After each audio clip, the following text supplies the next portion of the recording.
Gentlemen, and this is James Ramos from At the Quarter Pole, and here's my Super Saturdays pick at wonderful Saratoga Racetrack in beautiful New York. And we're going to start out with the test stakes, and the test stakes is a very competitive race. They're all competitive this week, but this weekend coming up. But I like Percy's Bar.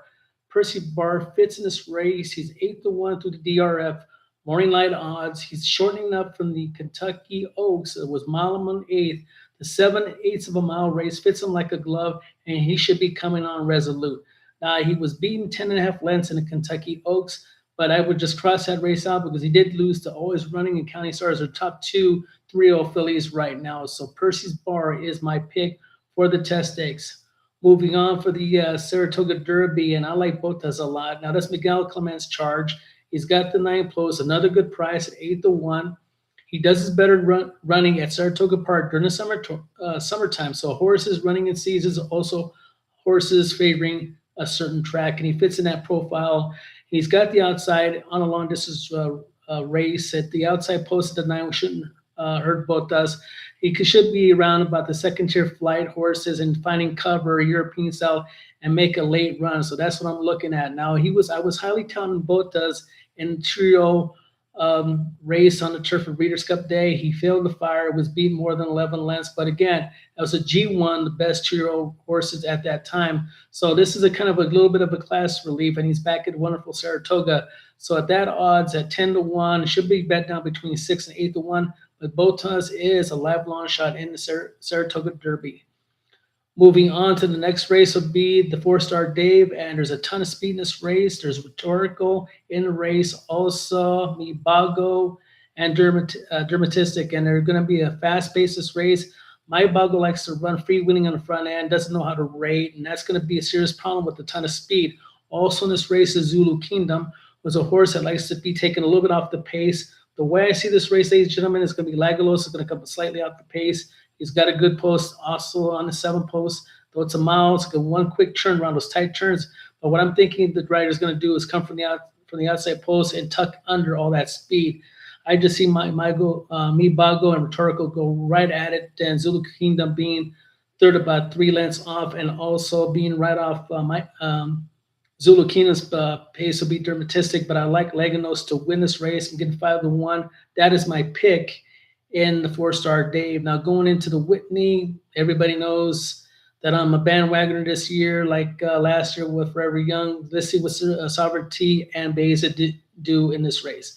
Now, the way I'm looking at the figures, I think Baeza is going to regress after 2 bang-up seconds where he's breaking slow and making his big run. There should have been 2 wins if he breaks out smartly. He didn't.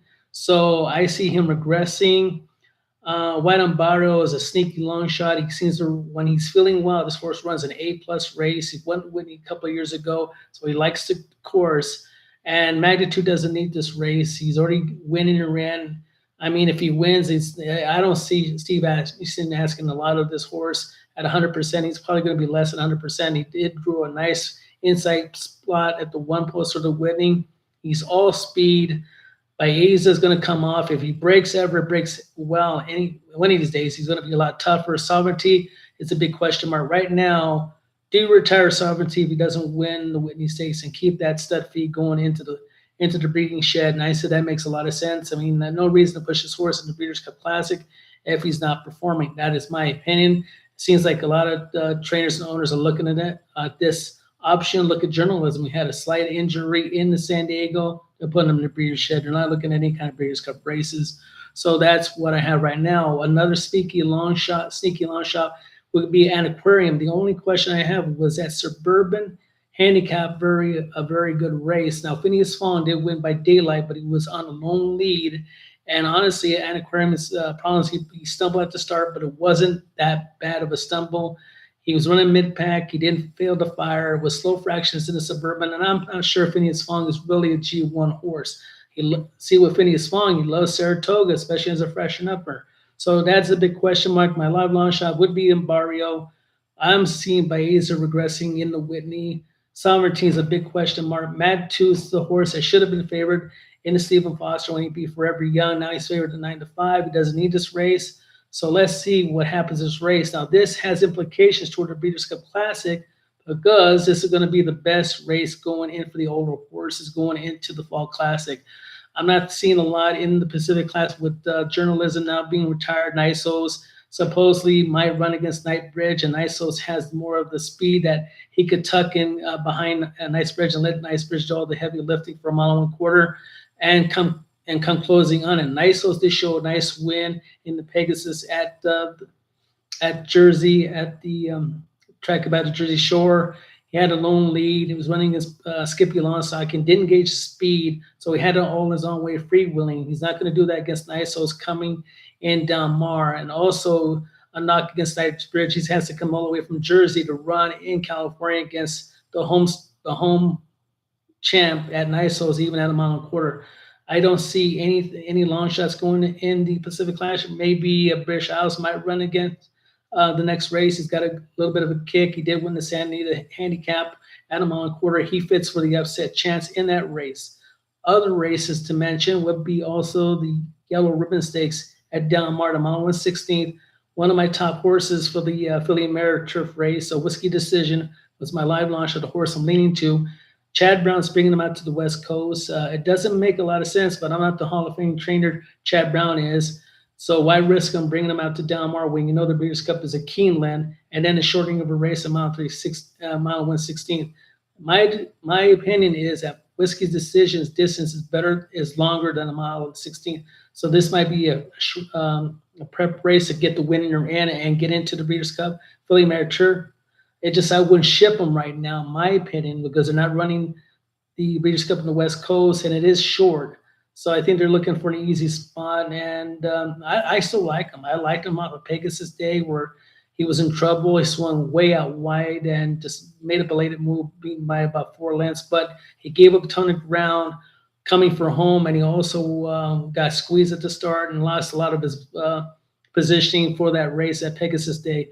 So that's why he's my live long shot for the Breeders' Cup Philly Mare Turf race, not for this race. This race at Del Mar, I wouldn't take him as a chalk, and honestly, he's a fade. But the field to me comes kind of weak.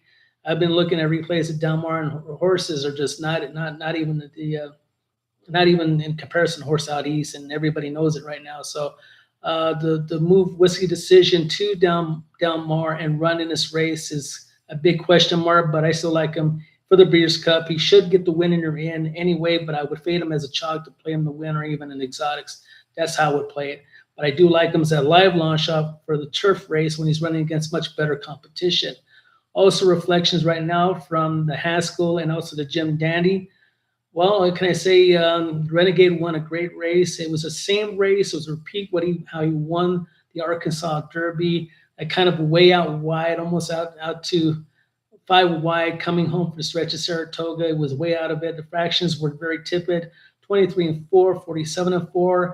And Commandment had the catbird seat, and a lot of not trainers, but a lot of handicappers think that the dosage number doesn't rack up for Commandment going a mile and 1/4. And I concur now that they were right. I don't think Commandment wants another furlong going into Travers Day. He's going to give a go at it. He's just not strong enough against a horse like Renegade or Golden Temple going at a classic distance. Why is that? I'm not sure, but he had the catbird seat, third, right behind Chip Honcho, who was 3 cheers below the top 3-year-olds. Chip made all the early effort, tried to do the heavy lifting. The fractions were tepid, and Commandment had an easy lead, and then Renegade just resolutely wore him down.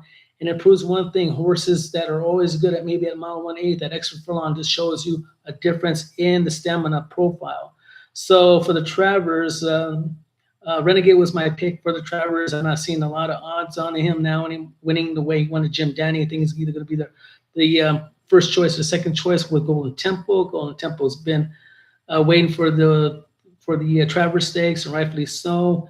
I don't see honestly Renegade being the favorite. I mean, Golden Temple's already beat Renegade twice in the Belmont and also in the Kentucky Derby, and this was on a straight up. I mean, there was no excuses for Renegade. He lost by a neck in the Derby, but then he was suddenly beaten by Golden Temple in the Belmont 6 at Saratoga.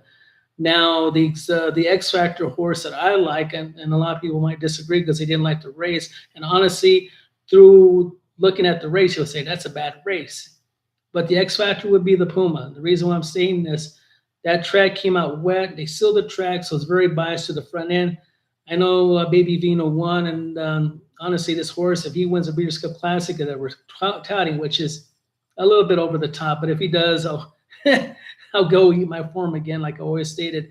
I just don't see Baby Vino making a repeat performance in the Travers after that Cincinnati win in Haskell. Is he going to show up? We don't know yet, but he is invited to the Travers Day. And then we also have Todd Pletcher saying have the Ted Nafi report that he's going to be coming into this race off a layoff.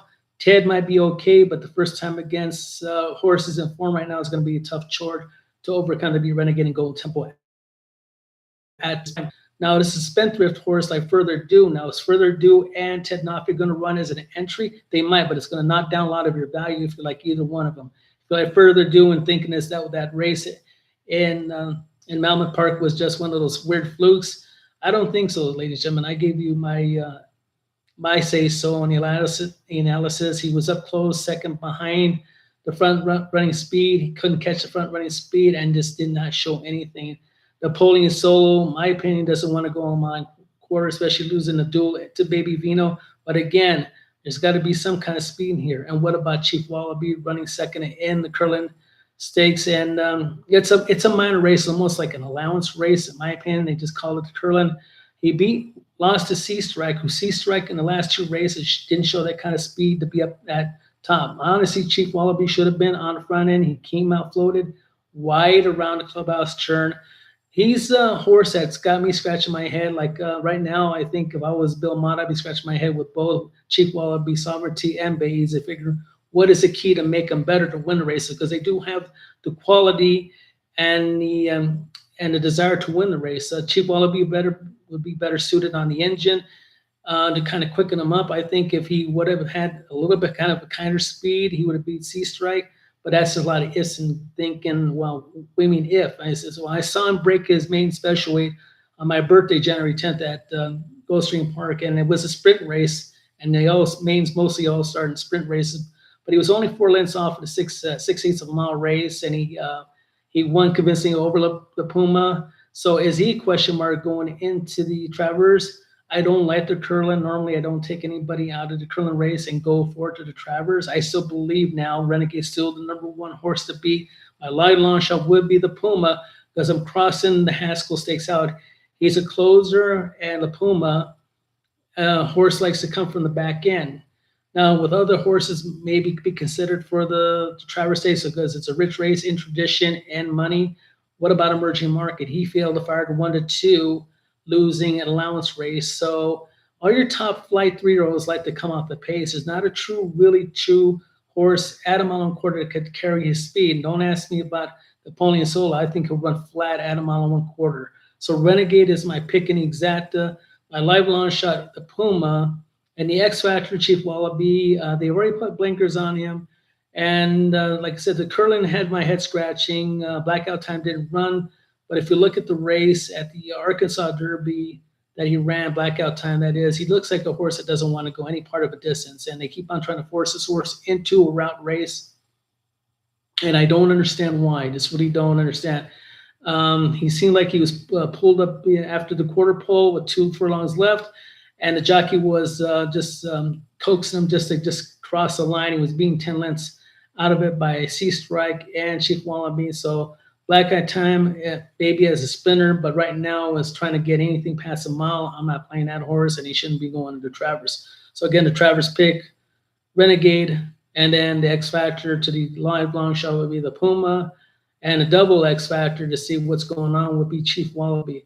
Everything else, if it runs Renegade to Golden Temple or vice versa, it's not going to pay that well. It's going to be almost too chalk, but they deservedly so. As we know, Golden Temple is your #1 3-year-old behind Renegade, and if you had to pick through the menagerie of other 3-year horses, maybe the Napoleon Solo after winning the Preakness and second in the Haskell behind Baby Vino, but I think he drops because he lost to Baby Vino, who really surprised most of the handicapper series, the longest live shot in that field. On to other news toward the Breeders' Cup, and what my opinion is, I had people text me on YouTube stating Do we know exactly what horse runs? And I'm sorry to say, the information I share with you is from Horse Racing Nation, sometimes the Blood Horse or the research I do on my computer. And all I could tell racing fans that are subscribed to my channel that I only could give you the information I have from other sources. And I'm hoping that most horses that I pick are going to transcend and go to the Breeders' Cup. I've had success before. Horses get sick. Horses, get off the Breeders' Cup trail and said, "Wow, we're not suited. We're not fit." All the weird oddities. Like last year with the 2 scratches in the Breeders' Cup mile when ISOs beat Citizen Bull. My 2 horses in that race that I like was White Embargo and Mystic Dan. Surprising, the veterinarian scratch won right before post time. White Embargo and Mystic Dan was scratched the day before. Now this how the thing doesn't make all sense about how they got scratched out of the race is one scratch was out on Friday for Mystic Dan. Kenneth McPhee didn't understand it wholeheartedly why his horse was scratched. But the White Embargo has been disputed by the ownership of the horse against the veterinarians of why they scratch it with 1 minute. And if the owner of the horse is going after the veterinarian scratches, what does that tell you, ladies and gentlemen? Something phony or unscrupulous. I'll just call it the way it is. It's unscrupulous. I hate impeding anybody's work, but how do you get horses in big races like right before the race, it gets scratched out? The other example, Full Serrano was my pick in the San Diego handicap. So the horses comes out a little bit lame the day before. I know horse racing that horses could go up sore and lame, but I mean a day before, I could see a week before, and you already pointed for a horse that run this race, and automatically it takes a second or third contender away from the race, and you're left with the solely favorite, like journalism go off of 1 to 2. So I think there's something suspicious in my opinion. If you're asking me that, I hate impeding people's work or professional people at the track. And I believe in a certain amount of honesty. And the people say, well, this is a horse race. Yes, it is. But there are certain honesty. And something belongs to your moral fiber in your heart and how you discuss this. Now, I wonder how the Breeders' Cup is going to be run this year in Keeneland. We're finally away from the West Coast, thank God. When I mean that, not sarcastically, I think maybe that the veterinarians, you won't see that many scratches like we did the last couple of years on the West Coast. Are worried about horses being lame, being sick. I mean, this is horse racing now, and how horses run. Most of these top flight horses that run the Breeders' Cup are only running 3 to 4 times a year. I mean, that's almost nothing. But and it is a lot of horses back in the old days would run a lot more than that. That's just my view on that, and that's all I have for today. I gave you a big spiel because we have Super Saturday coming up this weekend at Fabulous Saratoga. And I wish everybody good luck. This is James Ramos from At the Quarter Pole, where winning and history run neck and neck. Have a good evening, ladies and gentlemen.